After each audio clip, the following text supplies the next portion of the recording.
جو لوگ اپنے پروردگار سے ڈرتے ہیں ان کے بدن کے رونگٹے اسے سن کر کھڑے ہو جاتے ہیں، پھر ان کی کھالیں نرم ہو جاتی ہیں اور دل بھی نرم ہو کر اللہ کی یاد کی طرف متوجہ ہو جاتی ہیں۔ یہی اللہ کی ہدایت ہے، وہ اس سے جس کو چاہتا ہے ہدایت دیتا ہے، اور جس کو اللہ گمراہ رہنے دے اس کو کوئی ہدایت دینے والا نہیں۔ بھلا جو شخص قیامت کے دن اپنے چہرے پر برے عذاب کو روکتا ہو، کیا وہ ویسا ہو سکتا ہے جو چین میں ہو؟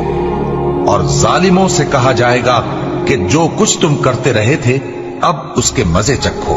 جو لوگ ان سے پہلے تھے انہوں نے بھی تکذیب کی تھی، تو ان پر عذاب ایسی جگہ سے آ گیا کہ ان کو خبر ہی نہ تھی۔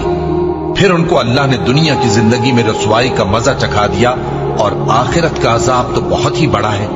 کاش یہ سمجھ رکھتے، اور ہم نے لوگوں کے سمجھانے کے لیے اس قرآن میں ہر طرح کی مثالیں بیان کی ہیں تاکہ وہ نصیحت حاصل کریں۔